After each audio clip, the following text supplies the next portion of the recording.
황교안 법무부 장관이 구속된 대기업 총수들이 경제 살리기에 노력을 한다면 가석방이나 선처를 해줄 수 있다고 밝혔습니다. 비리 대기업 총수들에 대한 사면권을 제한하겠다는 박근혜 대통령의 대선 공약이 파기되는 수순을 밟고 있다는 우려가 나오고 있습니다. 노지민 PD와 함께 알아보겠습니다. 어서 오십시오. 안녕하십니까. 네, 황교안 법무부 장관이 구체적으로 뭐라고 말한 겁니까? 네, 황교안 장관은 한 언론 인터뷰에서 기업인이라고 가석방이 안 되는 것은 아니다 이렇게 말했습니다. 황 장관은 경제 살리기와 연결된다면 일부러 차단할 필요가 없다고 말하면서 경제 활성화를 위한 총수들의 가석방을 강조한 것으로 해석되고 있습니다. 기업인이라고 가석방이 안 되는 것은 아니다 이런 얘기군요. 네. 가석방이 만약에 허용된다면 대상이 될 만한 사람들이 누굽니까? 네, SK그룹의 경우 최태원 회장과 최재원 부회장이 해당되고요. 태광그룹의 이호진 전 회장과 이선혜 전 상무, 그리고 구본상 LIG 넥스원 부회장, 구본엽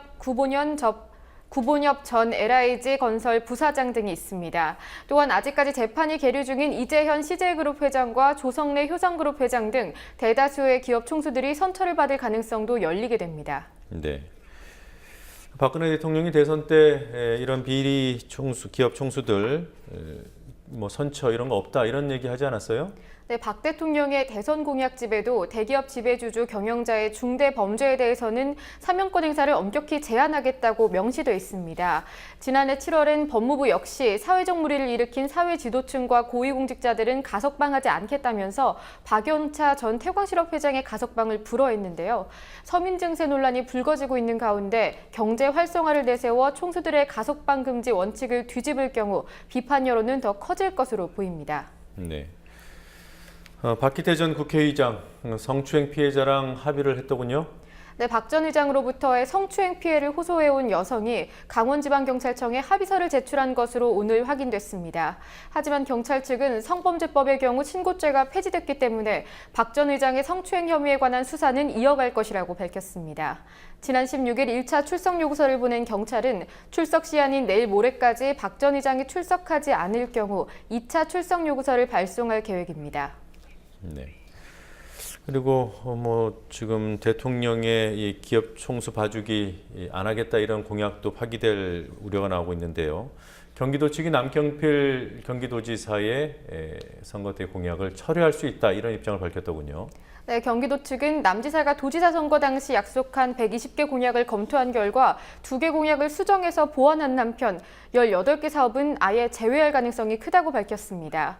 철회가 예상되는 공약들은 영유아 환자 전문 간호보육관리센터 설립, 통합복지센터 운영, 경기도형 어린이집 선정 운영, 전월세 상한제, 수학 여행 시 안전요원 동반 조례 제정 등 18개입니다.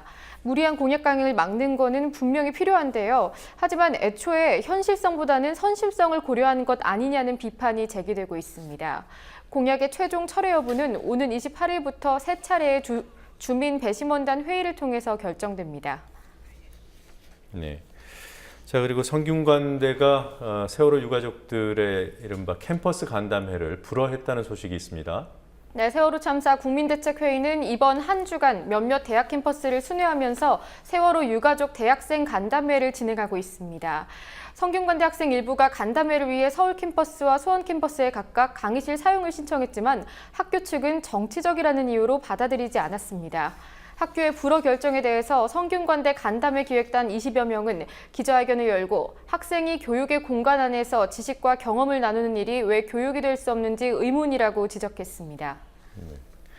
최경환 부총리 팀의 그 재건축 활성화 정책 이걸 추진하게 되면 뭐 전세난이 일어날 것이다 이런 우려가 있지 않았습니까? 네. 이게 현실이 되는 건가요? 네, 서울시는 내년에 강남, 송파 등 강남 4개구에서 재건축이 한꺼번에 진행되면서 재건축 대상 건물에 살던 사람들의 전세 수요가 늘고 앞으로 전세를 구하는 가구가 2만 4천 가구에 이를 것이라고 밝혔습니다. 정기적으로 이주하는 5천 가구까지 더하면 총 2만 9천 가구의 수요가 발생하면서 대규모 전세 대란을 피할 수 없을 것이라는 분석입니다. 서울시가 뭐 대응 방안을 좀 내놨습니까?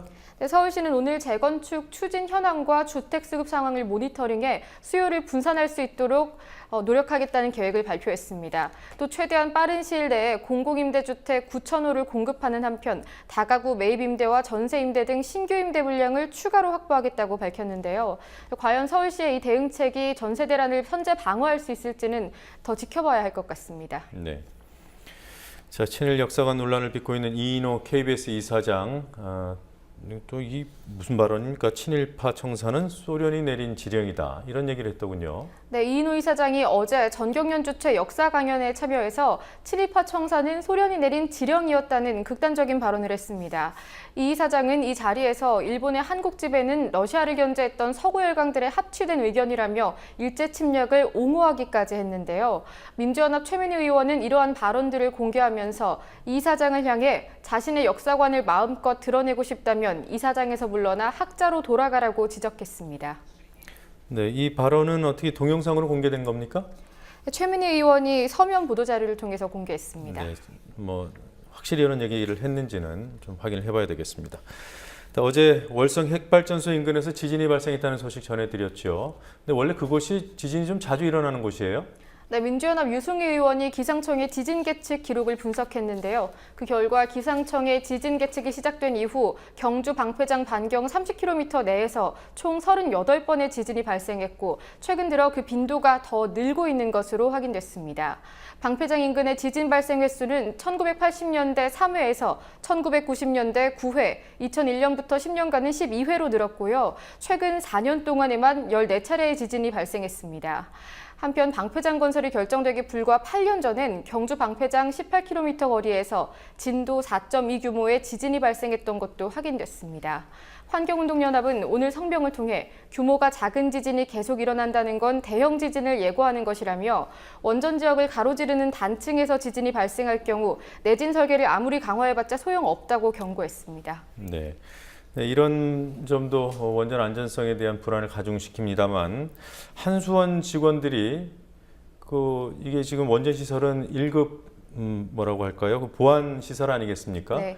네, 컴퓨터망의 비밀번호를 외부 업체 인사들하고 같이 공유했다는 그런 보도가 있었습니다.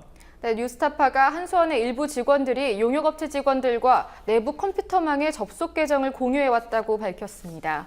이 계정들을 사용할 경우 1급 보안으로 분류된 전국 핵발전소의 설계 도면을 비롯해 각종 대외비 정보를 열람할 수 있는데요. 하지만 직원들은 업무 편의를 위해서 이 계정들을 용역업체 측과 공유하고 심지어는 몇몇 간부급 직원들의 계정까지 알려준 것으로 확인됐습니다. 산업통상자원부는 훈령을 통해서 비밀번호 공유를 금지하고 있습니다. 네, 이건 뭐 산업 스파이들이 마음만 먹으면 용역업체 통해서 뭐 정보 같은 비밀 정보 꺼낼 수 있겠어요. 네, 그렇습니다. 네, 여기까지 듣겠습니다. 수고했습니다.